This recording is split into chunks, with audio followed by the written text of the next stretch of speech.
wabarakatuh. I'm Rahima. Here I would like to give a short explanation about lexical semantic.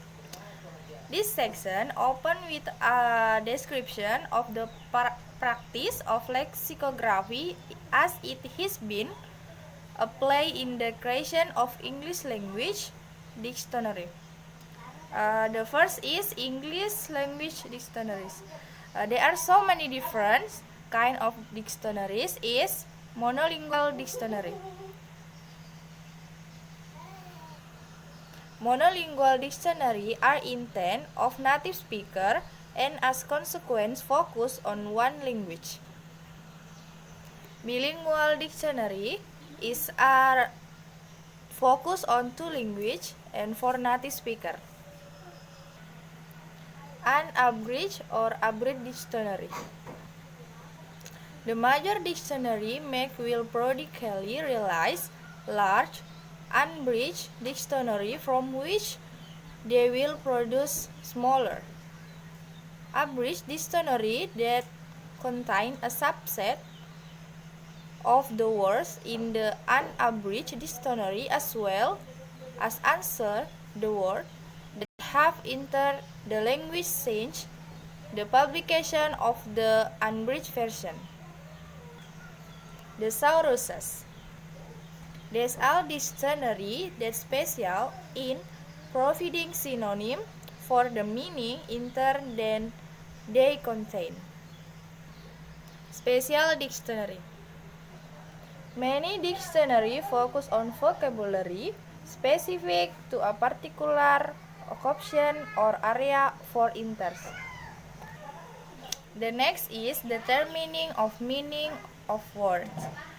It's mean like we found some meaning of words is like unfamiliar word or context of the word or like organizer in word to found the main meaning. Next, about creating word definition. Is about their meaning, spelling, pronunciation, and etymology. There are so many philosophy among this section. Lexicographer for determining word or defining word. Lexicography follow the other word or other principle in defining word. But whichever principle of definition a lexicography follow, the goal is to present definition to user of dictionary, the provide clear definition of previously a noun word.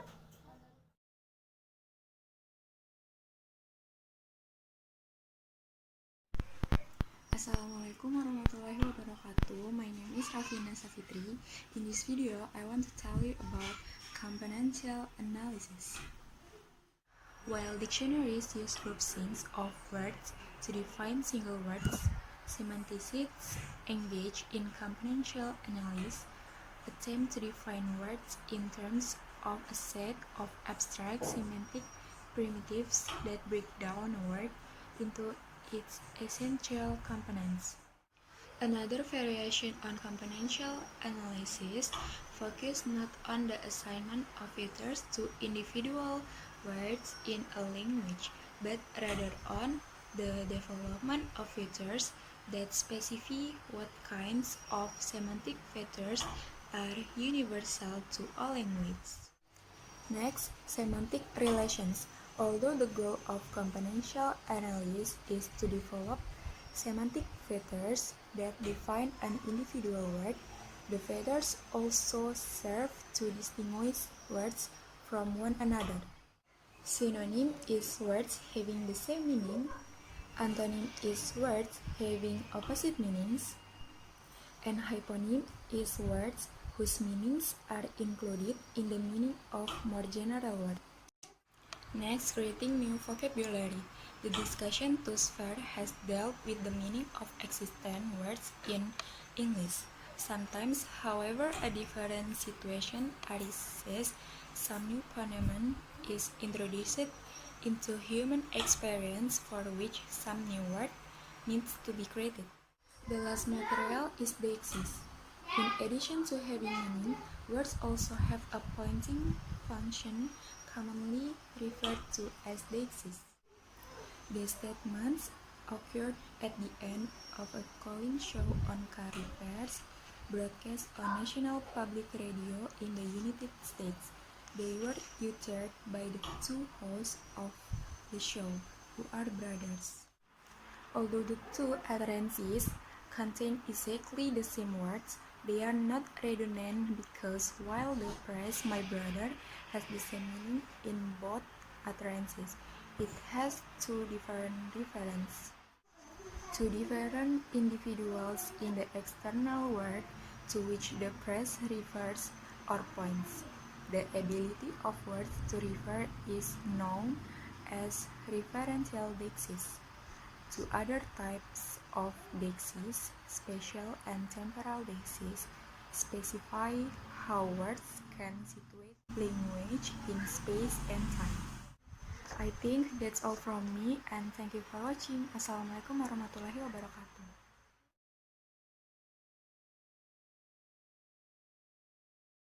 Assalamualaikum warahmatullahi wabarakatuh. My name is Kit Slansha and I will explain about my material.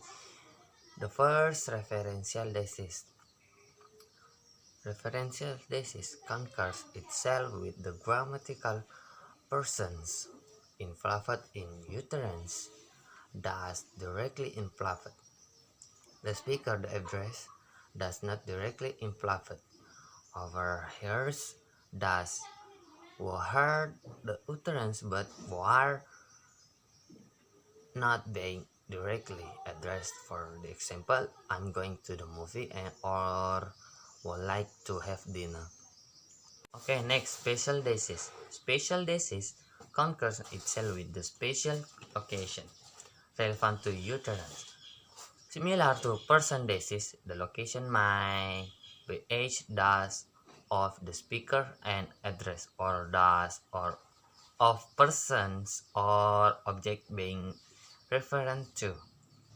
The mass silent English examples are the adverb her and there, and the demonstrative this and that.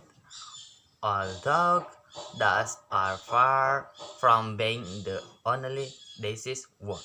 Some example: I enjoy living in the city. Okay, the last, temporal deixis. Temporal deixis concur itself with the various time involved in and referred to in the utterance. This includes time adverb like now, when, son, and so forth, and also different tenses. A good example is the word tomorrow with donuts in the consecutive, the next day after every day. The tomorrow of a day last year in different day from the tomorrow of a day next week. And for example, it is raining now, but I hope when you read this in it will be sunny.